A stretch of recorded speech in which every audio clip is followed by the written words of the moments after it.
It is continuing to come down fairly regularly here in Providence, and I have a national weather expert, Dr. Rick Knabb with the Weather Channel, former director of the National Hurricane Center, back to the Weather Channel, in studio with us today. Dr. Knabb, how are you?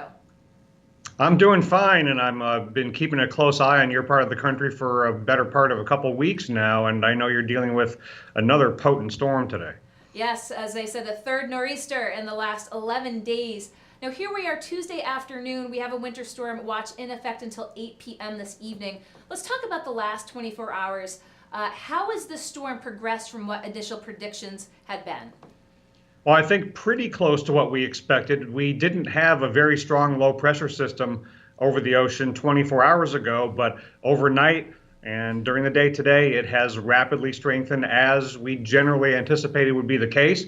And we also anticipated that it would pass far enough offshore that New England would be almost completely within the snow rather than being partially on either side of the rain snow line as with the previous two nor'easters. So, some of the places that didn't get much snow the last two times around have really gotten hammered this time. And talk with us a little bit, we were discussing before you came on the snow bands. We're seeing reports, especially just around here in Rhode Island, 8 inches Providence up to 16 other places. How does snow bands work? Well, they're just areas in a larger scale low pressure circulation. I mean, this low pressure system is huge. I mean, it's hundreds of miles across. But within that circulation, you get areas where the effects of land contribute to what's going on in the atmosphere to create these little kind of street-like looking areas where the atmosphere is converging near the ground, and you get these upward motions, and that brings down the energy and causes the snow. But in between, you have the compensating effect where you get some sinking and less snow. And as the whole system moves on, those bands tend to move. So you get periods of really squally snow activity, and then it calms down, and then it ramps back up again. And some folks get more of that than others, and that's why you're seeing some folks get just a few inches and others getting more than a foot already. Well, we're keeping an eye on it here in Providence. So any prediction, Doctor, when the snow is looking to stop? Well, it's not going to completely stop today or even tomorrow morning. I think the heaviest snow would happen between now and midnight. Then you'll get continuing snow tomorrow morning. Then it'll be off and on Wednesday and Wednesday night. Not really until this whole system gets far enough north of you. By Thursday will the snow actually, for everybody in New England, be over. But it's going to be a cold, blustery period even Thursday and Friday. So we're not out of the woods yet, is basically what you're saying. Keep an eye on the forecast and knowing that it's not looking to stop anytime soon. Yes, and it really is a good idea, as you've probably heard from most officials in the area, to not get on the roads. If at all possible, stay off the roads, because you have a combination of factors. The slick roads, obviously, depending upon what kind of road it is, how much snow, how much plowing has happened, but also with the strong winds, it makes the trees and the power lines very susceptible to being blown over, and that not only can cause the power outages, but also make it dangerous to be on the roads. In these winter storms, a lot of lives have been lost due to trees falling. You've seen the pictures of trees falling into homes. They can also fall onto cars.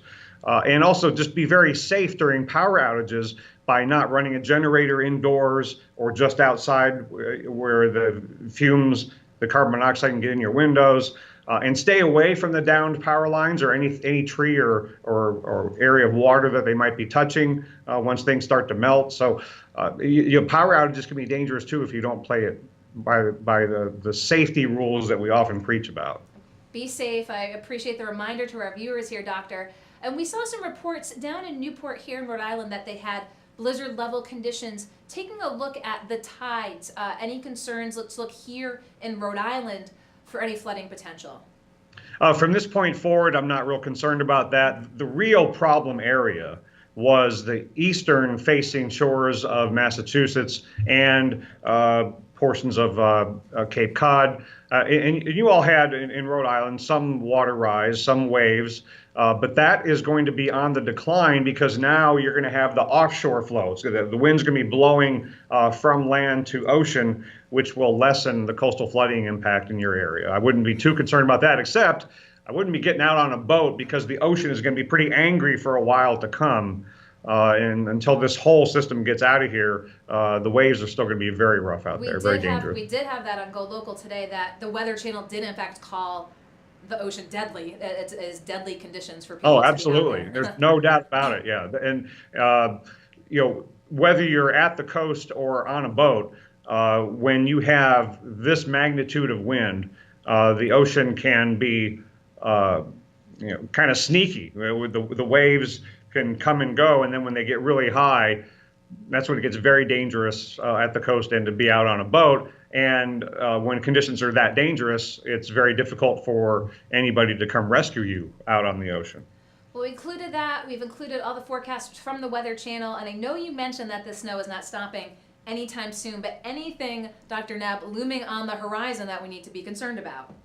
Well, I wish I could tell you with 100% certainty that there will not be a nor'easter next week, but I can't say that because our reliable models are at least hinting at the possibility of another low developing off the coast middle of next week. But whether or not it comes close enough to the coast as it moves northward to cause us another nor'easter or another round of wind and snow and rain and coastal effects, we don't know that. I mean, just think about 2 or 3 days ago, we weren't 100% sure what the effects from this one would be, because a few days ago, some of the models suggested this one would stay far enough offshore. But it's still March. It's still the season for nor'easters. The season for nor'easters goes into April, really, historically. So it's not over, but maybe we'll catch a break next week. Well, we will keep an eye, and we appreciate the Weather Channel's expertise being able to come right into the Navigant Credit Union Broadcast Center here and let folks know. So again, if you just tuned in, Dr. Rick Knabb said the snow is going to continue through this evening and possibly into parts of tomorrow as well. Stay off the roads. Dr. Knabb, I appreciate your taking the time to Skype in. Hey, thanks for having us, and wish you everybody staying safe and warm. I appreciate it. Thank you so much. We'll talk soon. Okay. Okay. Dr. Rick Knabb with the Weather Channel, the former head of the National Hurricane Center, back to his job at the Weather Channel. We appreciate getting his expertise. Hopefully we'll tap it throughout the year as well. But as he said, more snow to come. Please stay off the roads. Stay safe. Don't go anywhere. We'll be back here in the Navigant Credit Union Broadcast Center with our next guest.